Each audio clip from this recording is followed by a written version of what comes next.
morning. I'm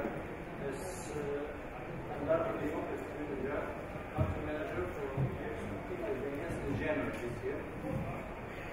Today I'm going to present you the Ericsson vision about the Darko society. I'm not going to stick to any product. I'm going to just present the vision and how this thing will impact the quality of life of people, the ICT and the industry itself. So Ericsson, being as a global company, we are present in more than 180 countries worldwide.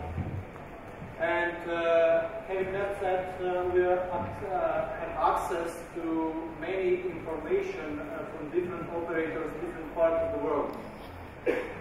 Meaning we have different statistics on the growth of the subscribers, growth of the traffic, and different user behaviors and change user behavior. So in the interest of time, I will not go through all of it. I will just point out to see that what we expect in 2020. Mobile traffic growth 8 times, out of which video will grow 10 times. And one very important thing, 50 billion connected devices worldwide. So this is Internet of Things happening now, and it will happen tomorrow even faster. Let's move. You will see two examples here. How different device types will generate traffic now and in 2020. You see that on all device types, whether it's a smartphone or it's a tablet or it's a PC, we expect an approximate 4 times traffic to grow. But the more important thing here is on the second graph, where if you can see that voice is remaining stable, where the mobile broadband traffic generated by the mobile device is 2 times higher than the mobile broadband generated by tablets and PCs. This is very important, especially having the fact that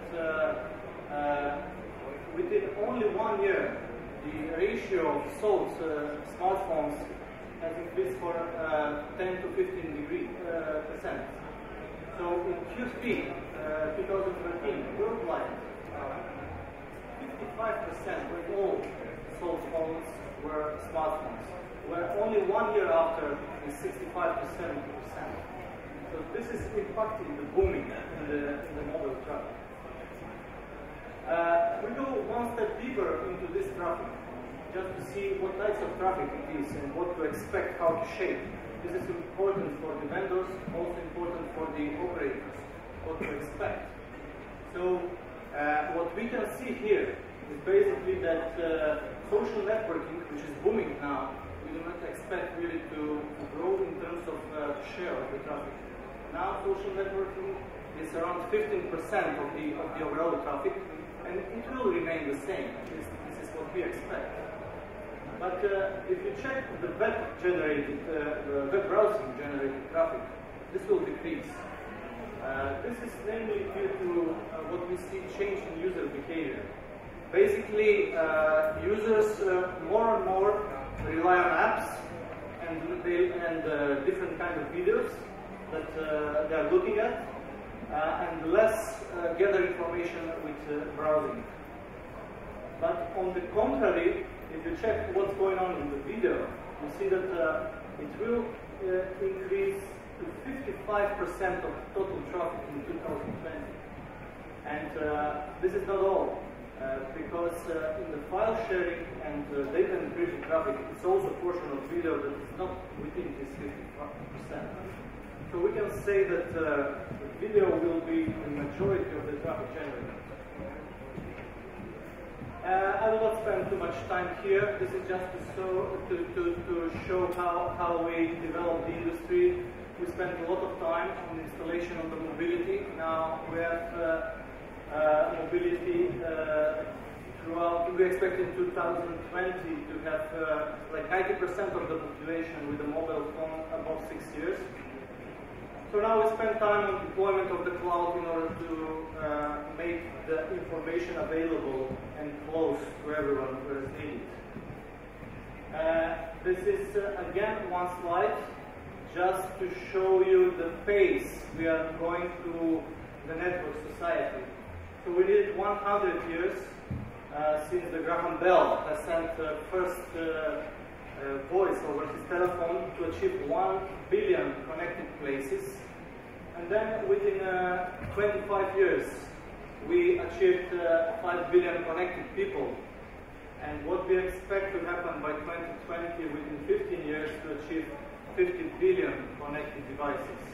So again, the Internet of Things is happening and it's here. Again, here I will not spend reading the numbers here. This is just to present the company, Ericsson, because Ericsson is well known for some things that it's doing traditionally, but Ericsson has changed.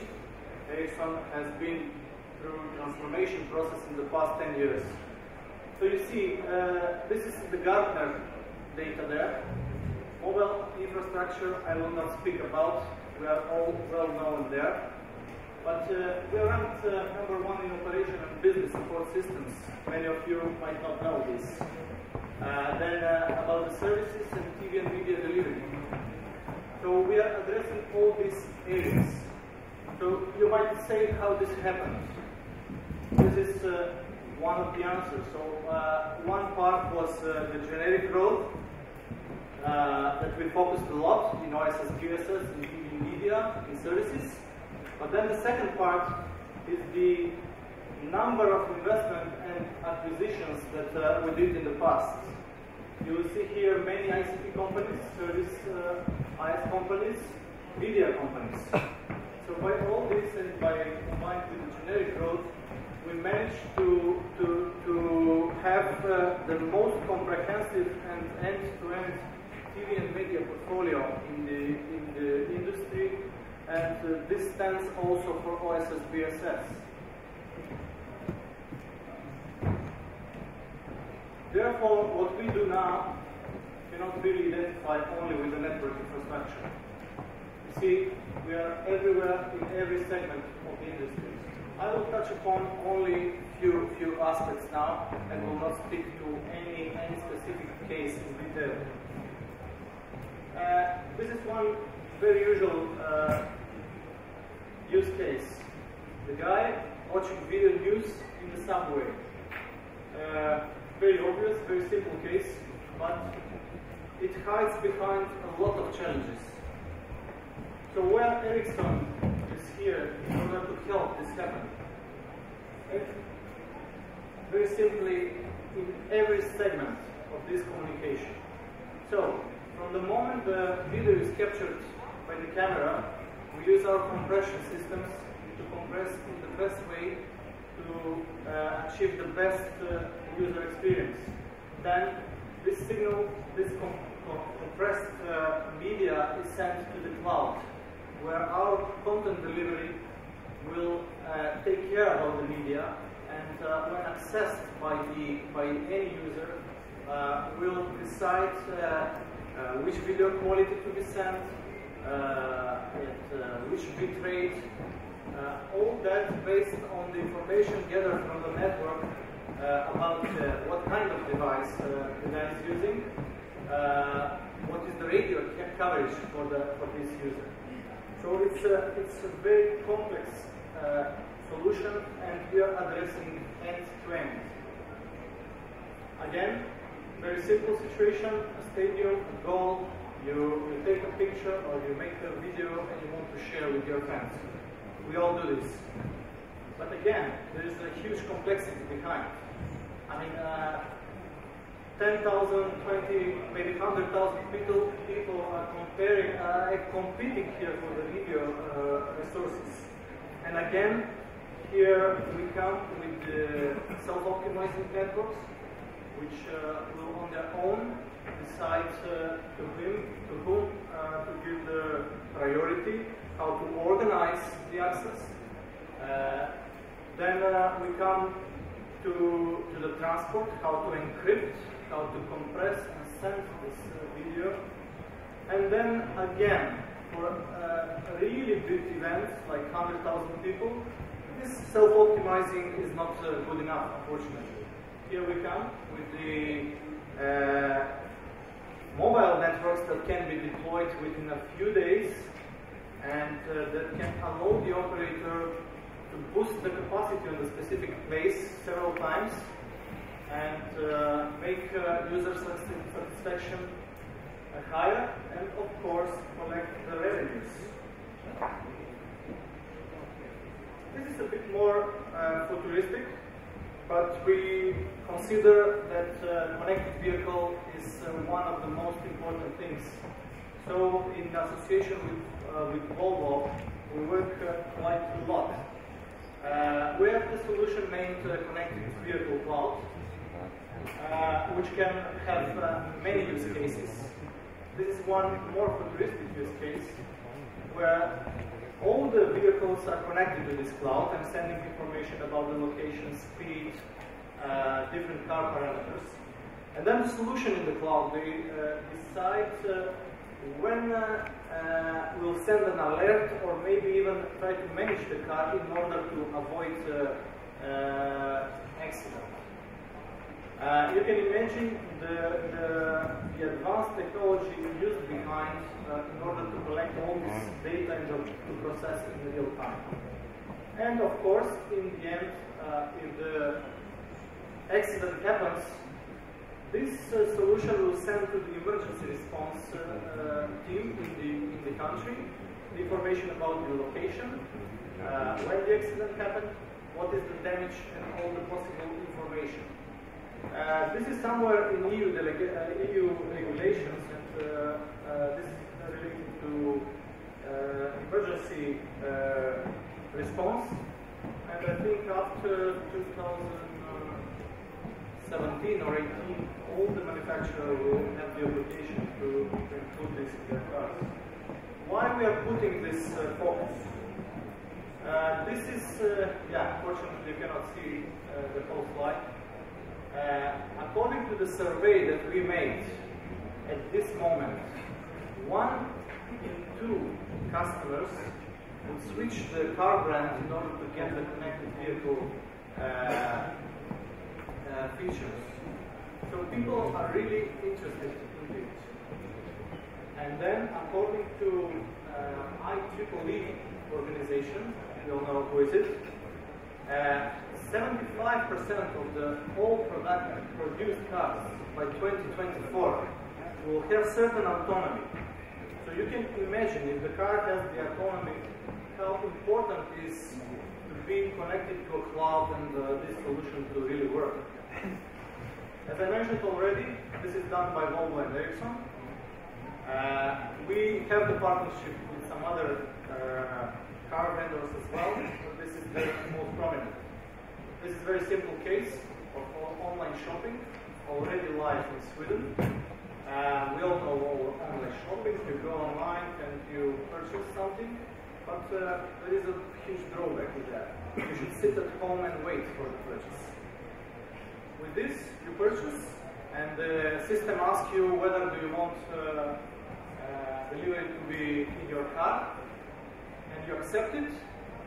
And then the delivery company receives all the information about where your car is located, the place, the brand of the car, just to avoid any mistake. And what is very important, they receive the key, software key. So when the delivery comes to your car, they have on their app your one-time key, and with the smartphone and use of this one-time key, they can open the car, put the goods in the car, and close it. And with this key is used, and they cannot open it again. As I said, this is going to be commercial in Sweden, most probably this year. Then, as I mentioned, I will go through different topics, not going into details in any specific, just to show you the broadness of the portfolio. Smart utilities, well known here in Albania for the purpose of smart metering. We are very active here. You can see all the references that we have. Smart meters can be read, controlled, processed in a further breeding process.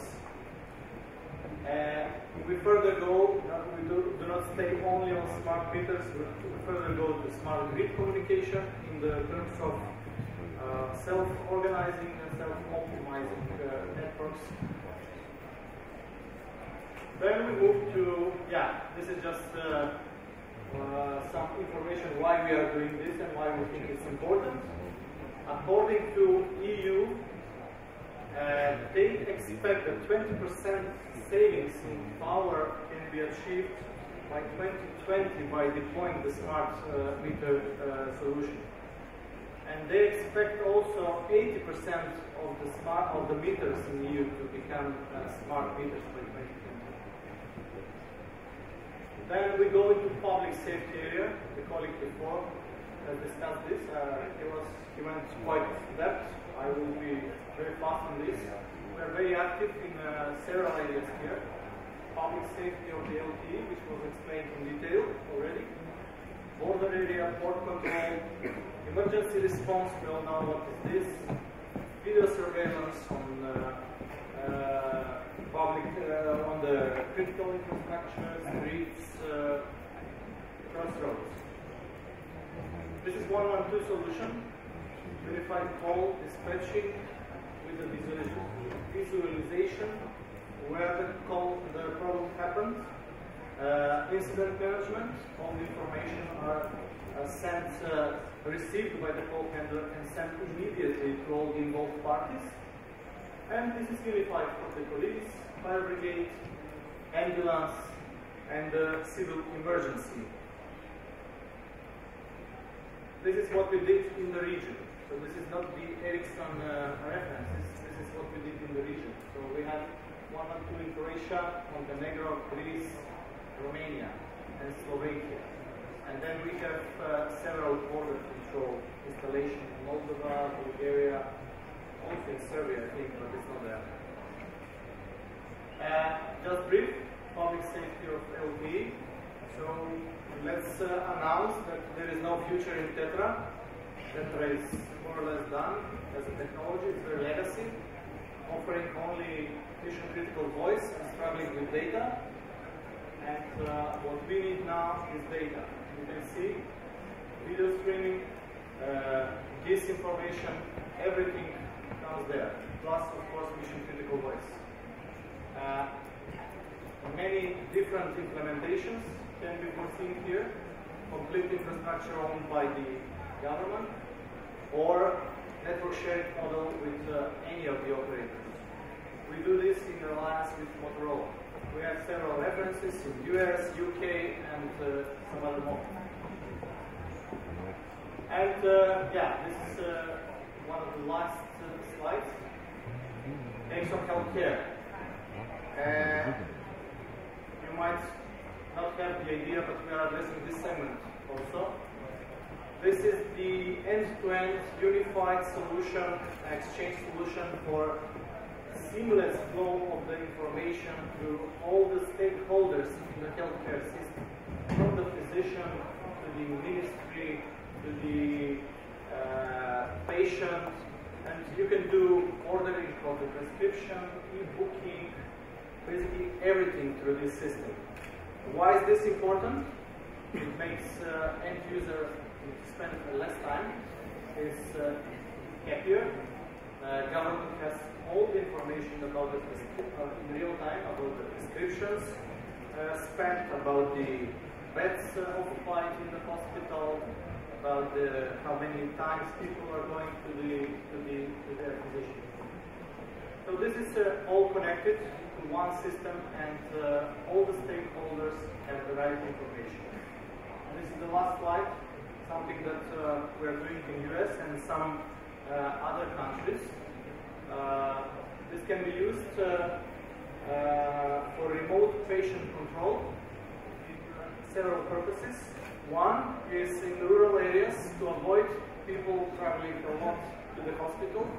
And then second, in order to offload the hospital and to free up the beds. So if the patient needs monitoring, but not necessarily he should stay in the hospital, he receives a medical device that is connected over data network to the solution for remote patient monitoring, which is part of this ecosystem. And basically, doctor can monitor his condition 2-3 times per day and can help him if, in case of need that he arrives to the hospital. So, in the interest of time, this was it. Thank you all. I just wanted to show you the broadness of Ericsson portfolio and how we address all the segments of the ICT, not limiting only on the telco. Thank you.